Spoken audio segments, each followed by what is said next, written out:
네, 오늘의 정치온 조기현, 윤기찬 여야 법률위 부위원장과 함께하겠습니다. 어서 오세요.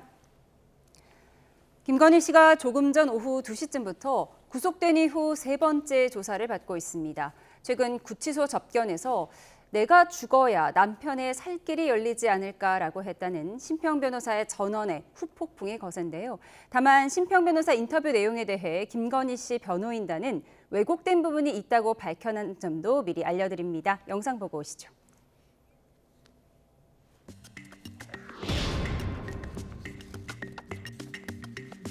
첫 일성이 내가 죽어버려야 내 남편이 살지 않겠습니까? 그 수위 밑에 이제 드러난 그 팔목하고 이 손을 보면은 이거는 뼈대밖에 없습니다. 그만큼 지금 말라 있습니다. 손 자체가 그 렌트겐 그 사진에서 나오는 그 뼈처럼. 김 여사는 지금 심한 우울증을 앓고 있습니다. 우울증에 걸린 사람은 생과 사의 경계에 위치해 있다고.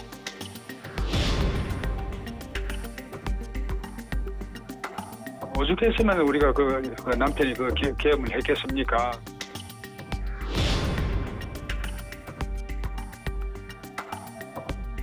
이봉건 회장이 그 정권과 손을 잡고 우리를 죽이려고 저렇게 하는 거겠지요.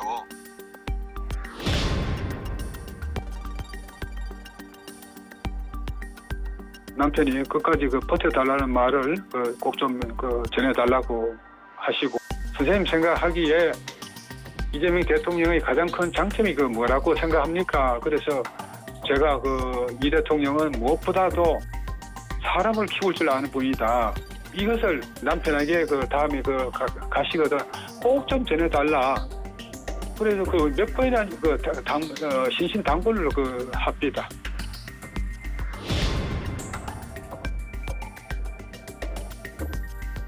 첫 번째는 천황일 뉴스 구속되기 전에 계속 시청하셨고, 두 번째 한번 방문해 주십시오라는 요청을 받았습니다.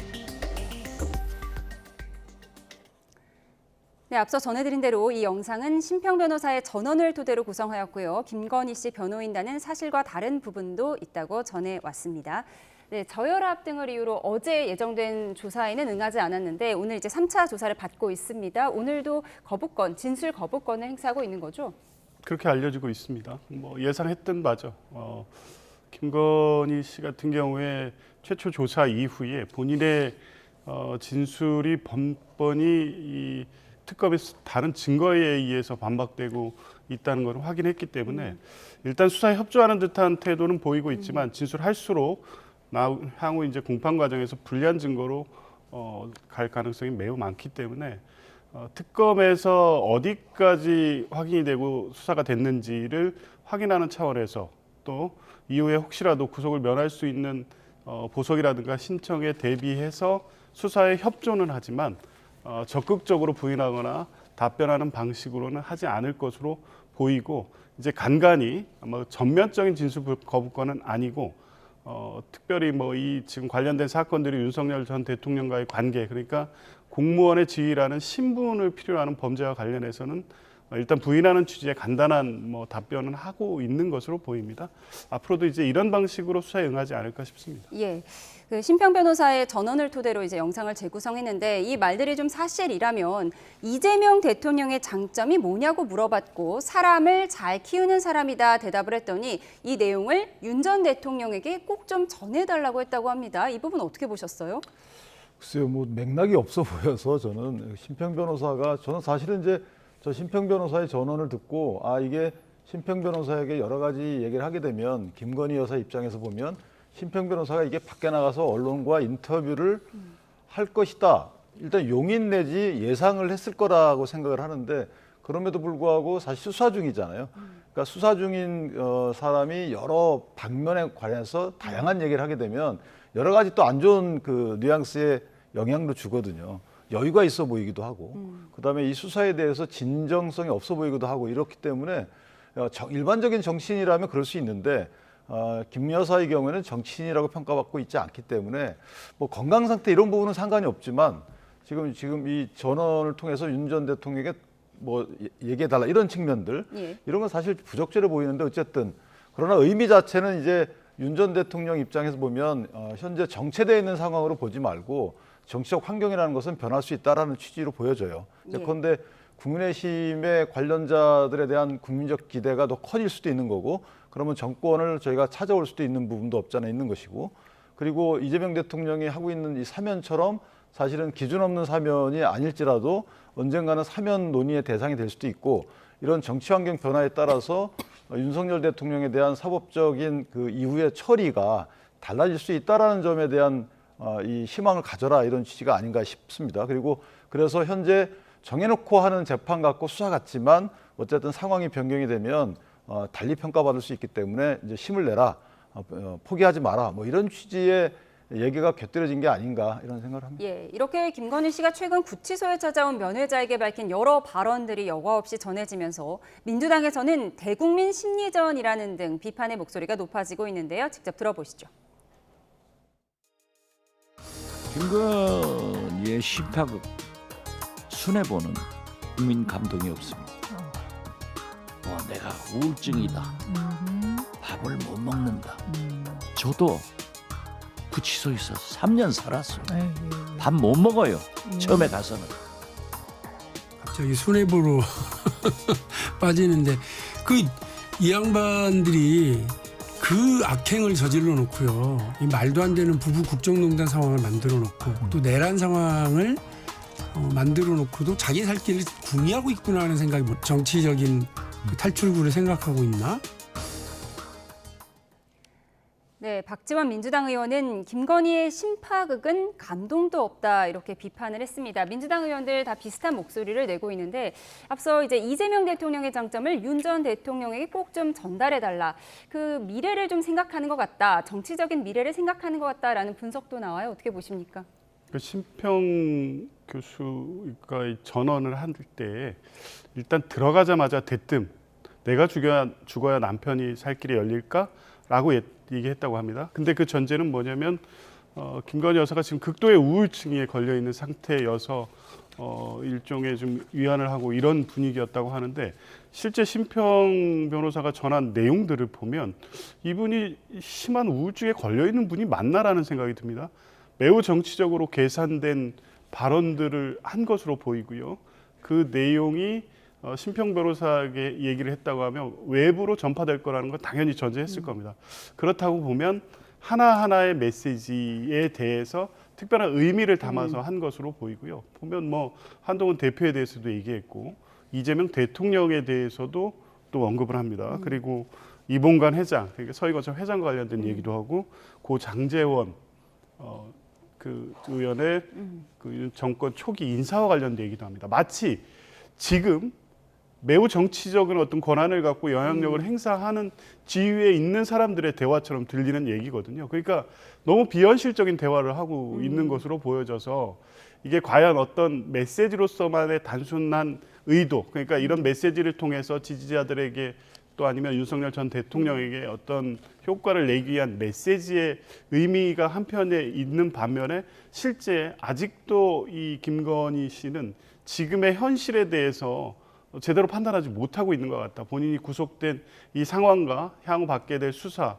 그리고 공판에서 얼마나 큰 대가를 치러야 되는지 그리고 국민들은 이 장면을 어떻게 보고 있는지에 대해서 전혀 인식이 제대로 안 돼 있다는 생각이 들고 아까 말씀하신 것처럼 조만간 멀지 않은 미래에 다시 뭐 밖으로 나갈 수 있고 정치 일선에서 본인이 영향력을 행사하는 지위로 갈 수 있다는 망상에서 아직도 깨어나지 못하고 있는 게 아닌가 이런 생각.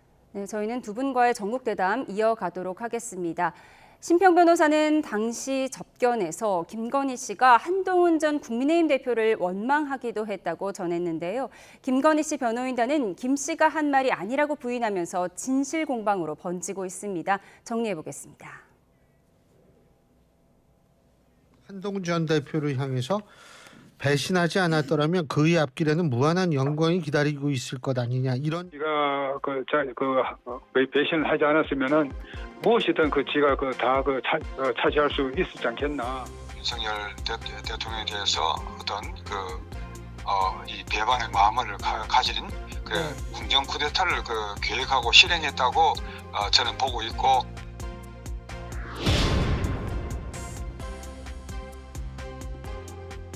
한동훈 전 대표는 이런 심평 변호사의 페이스북 글을 저에게 보내주었는데 그 뒤에 한마디를 딱 덧붙였습니다. 내관 매직과 계엄 옹호했어야 하나요?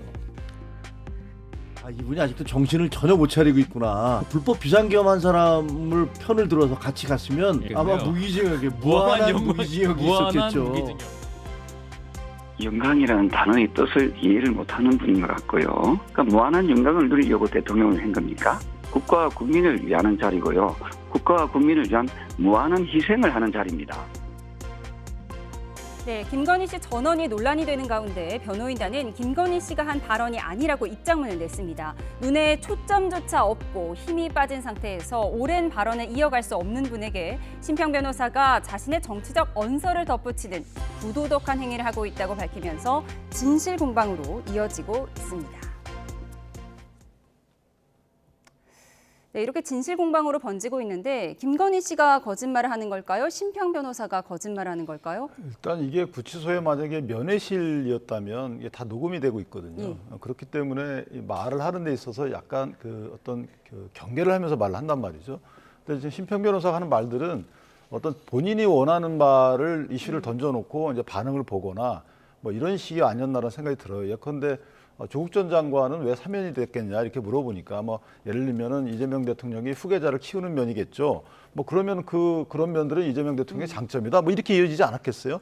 이거를 달락달락 끊어서 본인이 그 맥락을 없이 제시하다 보니까 마치 하나가 하나하나 주제별로 논의된 것처럼 보여져서 그렇게 되면 매우 부적절해 보이죠. 그런데 그게 아니고 심평 변호사가 물어보는 거에 대해서는 답변을 하거나 이렇게 가십거리를 얘기를 주고받는 정도였다면 사실 이렇게 논란이 될 사안은 아닌 거죠. 더군다나 한동훈 전 대표에 대해서는 그런 취지의 내용이 없었다는 거잖아요. 만약 그렇다면 심평 변호사 그에 대해서 입장을 밝혀줘야 되는 것이고 특히 이 국면은 상당히 중요한 국면이잖아요. 아까 수사받는 피의자 입장에서 정치권과 관련된 여러 가지 얘기하는 것도 부적절하고 두 번째는 국민의힘 당대표 경선 중이잖아요. 그러니까 저렇게 특정 당대표 한 계파의 수장으로 저희 여겨지는 사람에 대한 부정적 평가를 저렇게 대놓고 얘기하는 것도 적절치 않아 보이는 거고. 그러니까 여러모로 보나 이게 사실은 수감된 피의자가 설령 했다 하더라도 이거를 심평 변호사가 저렇게 공표하는 것이 저는 글쎄요 누구를 위해서 공표하는지 모르겠어요. 저는 개인적으로 변호인단의 입장이 나왔기 때문에 거기에 대해서 심평 변호사가 입장을 밝혀줘야 된다. 그래야지만 오해가 있으면 오해를 풀고 만약 과장된 게 있으면 과장됐다고 얘기를 해줘야 되는 거죠. 그래야지만 심평 변호사가 최소한 변호사로서의 양심을 지키는 길이 아닌가 이렇게 생각합니다. 그러니까 엄중한 수사 사항이기도 하고 전당대회 앞이기도 한데 상당히 부적절한 정치적 언사다라는 말씀이신데 한동훈 전 대표는 오늘 SNS에 과연 진실이 김건희 씨가 거짓말을 하는지 심평 씨가 거짓말을 하는지 모르겠지만 자신은 무한한 영광을 준다고 해도 이에 굴하지 않고 비상계엄을 막았을 것이다 이렇게 글을 올렸습니다. 이 상황 어떻게 보십니까? 글쎄요, 지금까지 뭐 두 분을 이렇게 평가해 보면 두 분 다 100% 신뢰할 수 있을까라는 생각은 듭니다. 뭐 김건희 여사 같은 경우에는 지금 본인의 범죄 혐의와 관련돼서 수사받는 과정에서 이 수사 외적으로도 이 사실과 관련해서는 진술을 계속 반복하면서 거짓 해명을 해왔다는 게 바로바로 확인이 됐습니다. 심평 변호사 역시 이제 과거 발언 중에 다소 과장하거나 특히 뭐 윤석열 전 대통령의 관계 이런 부분에 있어서 실제 본인의 생각과 실제 발언 내용들을 혼용해서 하는 경우가 있었기 때문에 누구 말이 100% 맞다, 누구 말이 100% 틀리다 이렇게 평가하기는 어려운 것 같기는 한데 적어도 없는 말, 완벽히 없는 말이 만들어지지는 않았을 것이다. 왜냐하면 심평 변호사가 전한 얘기가 매우 구체적입니다. 이제 그런 면에서 보면 이 관련된 내용 중에 그러한 언급들이 있었던 것은 분명해 보입니다. 다음 이어가도록 하겠습니다. 여권에서 최우선 과제로 강제해온 검찰 개혁을 두고 속도 조절론이 불거졌었는데요. 어제 이 대통령과 여당 지도부가 만찬 회동을 한 뒤 매듭이 지어진 것 같습니다. 정청래 대표의 목소리부터 듣고 오시죠. 어제 대통령님의 결단으로 검찰개혁 관련해서 말씀이 있었는데 수사와 기소를 분리하는 검찰 개혁에 대해서 9월 내에 정부 조직법에 검찰청 폐지 그리고 공소청, 중수청 설립을 담은 정부 조직법을 9월 내에 본회의에서 처리하자 이렇게 당과 대통령실이 입장을 같이 했다는 것을 대통령님께서 결단해 주신 부분에 대해서 당으로서는 감사를 드렸고 최근 총리와 비서실장이 개혁 속도 조절에 방점을 둔 듯한 기자회견을 한 뒤 대통령실과 여당 사이에 불협화음이 있는 것 아니냐는 얘기도 나왔지만 이번 발표 이후 타협점을 찾았다. 대통령이 당에 힘을 실어준 것이다. 여러 분석이 나오고 있는데요.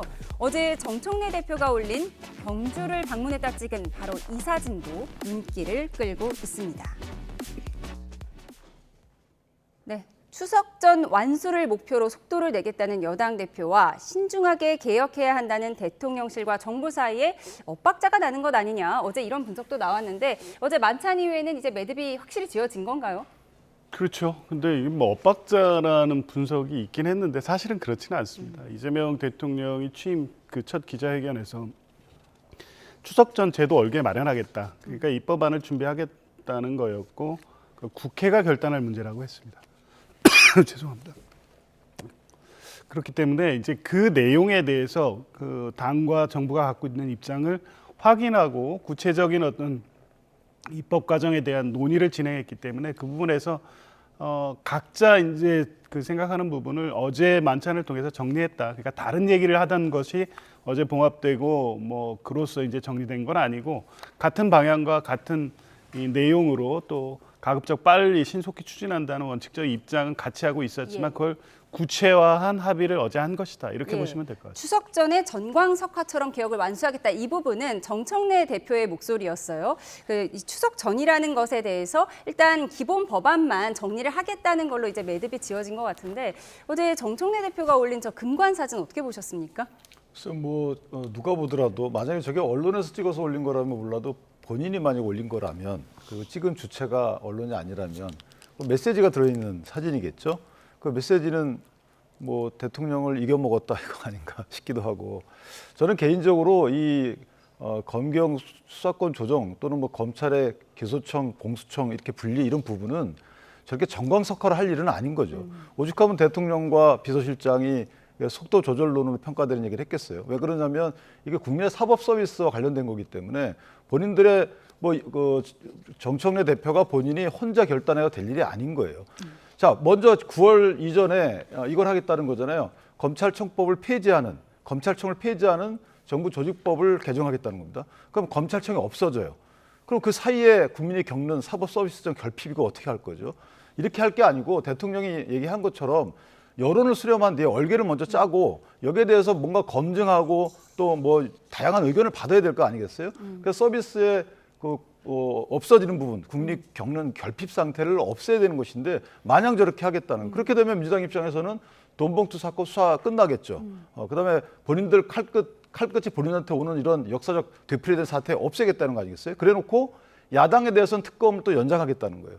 그러니까 검찰청에 그 폐단이 있으면 특검도 지금 똑같은 검찰청이잖아요. 그런데 이쪽 야당을 향한 검찰청은 강하게 하고 본인들을 향해 올 수 있는 칼끝은 무디게 하고 자, 왜 이런 식의 어떤 정파적 이익을 위한 제도 개선을 하느냐. 저는 개인적으로 이건 여론의 수렴을 반드시 거쳐야 된다. 이렇게 생각합니다. 정청래 대표가 SNS에 올린 금관 사진에 대한 개인 의견을 들어봤는데 혹시 반론 있으시면 짧게 듣겠습니다. 어제 그 에이펙 점검차 이제 여당 대표로서 간 거였고요. 마침 그 브리핑을 한 자리에 있던 자리가 이제 그 장면이어서 각도가 오묘했죠. 예, 매우 인상적인 사진 하나 찍힌 거니까 그 현장에 갔었다는 것을 보여주기 위해서 올린 사진이지. 지금 이 대통령실과 민주당과의 관계가 지금 뭐 갈등이 있거나 뭐 사안에 대해서 이제 여러 가지 속도를 놓고 논의하는 과정에는 있었습니다만 그런 문제가 아니고 나아가서 또 그 정청래 대표가 본인이 의도한 대로 관철시켰다 이럴 상황이 전혀 아닙니다. 과잉된 해석인 것 같습니다. 예, 그런가 하면 이춘석 의원의 사임으로 공석이 된 법사위원장 자리에 육선 민주당 추미애 의원을 임명하는 안건이 오늘 본회의에서 가결됐습니다. 법사위원장이 선출되면서 민주당은 법사위에서 윤석열 전 대통령 체포영장 집행 CCTV 자료 제출 요청 안건을 조만간 처리할 걸로 보이는데요. 정치권 목소리 들어보시죠. 교도관들의 증언을 들어보면 엉덩방을 찍거나 이런 상황은 없었다는 겁니다. 본인이 드러눕고 본인이 애가 떼쓰듯 발길질하고 뭐 그랬다는 거기 때문에 엉덩방아 문제가 아니라 휴대폰 반입과 외부 음식물 반입 아닐까 이런 생각이 듭니다. 다음 주에 그 CCTV 관련 영상을 확보하게 되면은 공개를 하는 거죠? 상당히 또 긴 영상일 가능성이 높기 때문에 아마 법사위에 공유를 하고 발췌해서 공개하지 않을까. 그 인권 침해 TFO 만든다는 얘기를 좀 하셨던데 윤석열 대통령을 꼭 이 특검까지 인치해서 조사를 해야 됩니다. 저도 검사가 교도소로 와서 서울구치소로 와서 조사를 했습니다. 얼마든지 와서 조사해도 되는데 꼭 대통령을 망신을 주려고 끌고 가서 사진을 찍고 그 노출을 시키고 하는 이런 정치 쇼를 하는데 특검이 앞장서고 있습니다. 네, 윤 전 대통령 CCTV 관련 여야 입장을 듣고 오셨습니다. 다음 주제 살펴보겠습니다. 국민의힘 신임 지도부를 선출하는 전당대회가 하루 앞으로 다가왔습니다. 그동안 참 다사다난했는데요. 영상으로 정리했습니다.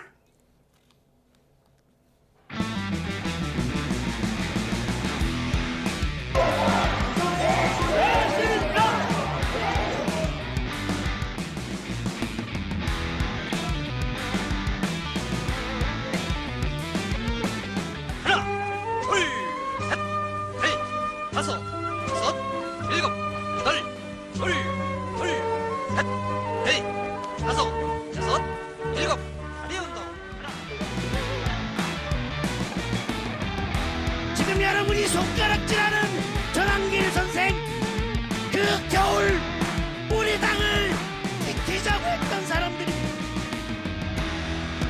이제 나가라 나가라 외치는 것, 그게 부끄러운 겁니다 여러분.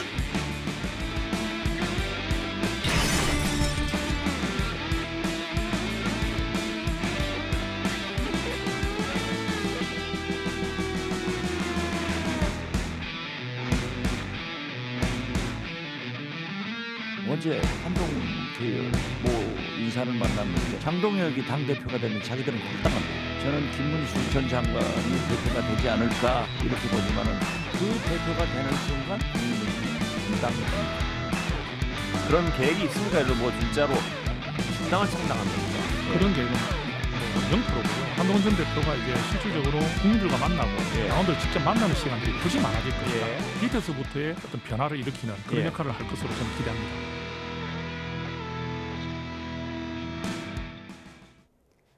네, 정말 다사다난했습니다. 사실 당대표 뽑는 전당대회 잔칫날인데 아직 당대표 뽑기도 전에 오늘 박지원 의원이 곧 분당할 수도 있다 이런 분당소를 제기했습니다. 당내 분위기가 어떻습니까? 글쎄요, 박지원 의원은 국민의힘을 사랑하지 않는 분이기 때문에 개인적으로 저분은 본인의 기대를 어떤 표현한 거라 이렇게 생각을 하고 분당 됐으면 벌써 됐겠죠. 저희가 2017년도에 그 당시의 탄핵 이후에 보시면 분당이 됐었잖아요.